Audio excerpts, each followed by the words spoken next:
ಗದಗದ ಲಕ್ಕೊಂಡಿಯಲ್ಲಿ ನಿಧಿ ದೊರೆತ ವಿಚಾರಕ್ಕೆ ಸಂಬಂಧಪಟ್ಟಂತೆ ನೋಡಿ, ನಿಧಿ ಸಿಕ್ಕ ನಂತರ ಕುಟುಂಬ ಈಗ ಅದರಲ್ಲಿ ನಮಗೆ ಪಾಲು ಬರಬೇಕು ಅಂತ ಕೇಳಿತ್ತು. ಜೊತೆಗೆ ಅದು ಇಫ್ ಇನ್ ಕೇಸ್ ರಾಜ ಮಹಾರಾಜರ ಕಾಲದಲ್ಲದೆ ನಮ್ಮ ಹಿರಿಯರದಾದ್ರೆ ನಮಗೆ ಬೇಕು ಅಂತ ಕೇಳಿದ್ರು. ಈಗ ಅವರಿಗೆ ಪಾಲು ಸಿಗುತ್ತಂತೆ. ಎಷ್ಟು ಅಂತಂದ್ರೆ 1/5 ಭಾಗ. ಲಕ್ಕೊಂಡಿಗೆ ಭೇಟಿ ಕೊಟ್ಟಿದ್ದಾರೆ ಪುರಾತತ್ವ ಇಲಾಖೆ ಅಧಿಕಾರಿಗಳು. ನಿಧಿ ದೊರೆತ ಸ್ಥಳಕ್ಕೆ ಭೇಟಿ ಕೊಟ್ಟು ಕುಟುಂಬಕ್ಕೆ ನಿಧಿ ಪಾಲಿನ ಭರವಸೆ ಕೊಟ್ಟಿದ್ದಾರೆ. ಸಿಕ್ಕಿರೋದು 466 ಗ್ರಾಂ ಚಿನ್ನ. ಅದರ ಪೈಕಿ 95 ಗ್ರಾಂನಷ್ಟು ಚಿನ್ನ ಪಾಲು ಕೊಡುವ ಸಾಧ್ಯತೆ ಇದೆ. ಚಿನ್ನದ ಬದಲು ಹಣದ ರೂಪದಲ್ಲಿ ಪರಿಹಾರ ಕೊಡೋ ಸಾಧ್ಯತೆಯೂ ಕೂಡ ಇದೆ.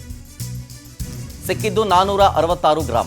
ಇಫ್ ಇನ್ ಕೇಸ್ ಅದು ರಾಜ ಮಹಾರಾಜರ ಕಾಲದ್ದೇ ಆಗಿದ್ದರೆ ಅವರಿಗೆ 1/5 ಭಾಗ ಪಾಲು ಸಿಗುತ್ತೆ. ಅಂದರೆ 95 ಗ್ರಾಂನಷ್ಟು ಚಿನ್ನ ಪಾಲು ಸಿಗೋ ಸಾಧ್ಯತೆ ಇದೆ. ಹಂಗಂತ 95 ಗ್ರಾಂ ಚಿನ್ನವನ್ನು ಕೊಡೋದ್ರ ಬದಲು ಹಣದ ರೂಪದಲ್ಲಿ ಪರಿಹಾರ ಕೊಡೋ ಸಾಧ್ಯತೆ ಇದೆ.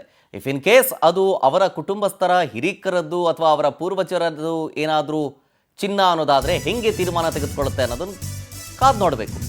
ಇನ್ನು ನಿಧಿ ಸಿಕ್ಕ ಸ್ಥಳಕ್ಕೆ ಪುರಾತತ್ವ ಇಲಾಖೆ ನಿರ್ದೇಶಕ ಶೇಜೇಶ್ವರ್ ಭೇಟಿ ಕೊಟ್ಟರು. ಭೇಟಿ ಬಳಿಕ ಕುಟುಂಬಕ್ಕೆ ಬಹುಮಾನ ಕೊಡುವ ಭರವಸೆಯನ್ನು ಕೊಟ್ಟಿದ್ದಾರೆ. ಯಾಕೆಂದರೆ ಪ್ರಾಮಾಣಿಕತೆ ಮೆರೆದಿರೋದು, ಎಲ್ಲರೂ ಹಂಗೆ ಕೊಡೋದಿಲ್ಲ. ಚಿನ್ನ ಸಿಕ್ತು ಅಂತಂದರೆ ಬಾಚ್ಕೊಳ್ಳೋರೇ ಇರ್ತಾರೆ. ಸರ್ಕಾರಕ್ಕೆ ಅದನ್ನು ಕೊಡುವಂಥ ಗೋಜಿಗೆ ಯಾರೂ ಹೋಗೋದಿಲ್ಲ. ಹಾಗಾಗಿ ಪರಿಹಾರ ಕಾಯ್ದೆ ಇದೆ ಅದಕ್ಕೆ ಅಂತ 1/5 ಭಾಗ ಕುಟುಂಬಕ್ಕೆ ಪರಿಹಾರ ಕೊಡೋ ಭರವಸೆ ಸಿಕ್ಕಿದೆ ಹಣದ ರೂಪದಲ್ಲಿ. ಜಿಲ್ಲಾಡಳಿತದ ಜೊತೆಗೆ ಇದರ ಬಗ್ಗೆ ಚರ್ಚೆ ಮಾಡ್ತೀನಿ ಅಂತ ಶೇಜೇಶ್ವರ್ ಸ್ಥಳಕ್ಕೆ ಭೇಟಿ ಕೊಟ್ಟಂಥ ಸಂದರ್ಭದಲ್ಲಿ ಪುರಾತತ್ವ ಇಲಾಖೆಯ ನಿರ್ದೇಶಕರು ಇವರು ಭರವಸೆಯನ್ನು ಕೊಟ್ಟಿದ್ದಾರೆ.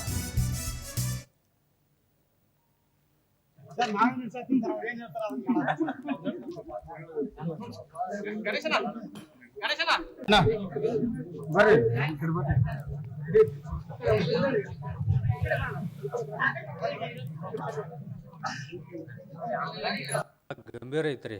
ಈಗ ಅವರು ನಡ ನಿಂತ್ಬಿಟ್ರಿ. ಈಗ ಅವರು ಒಬ್ಬರ ಮ್ಯಾಗ ಇದು ಮಾಡೋಕ್ಕಾಗಲ್ರಿ.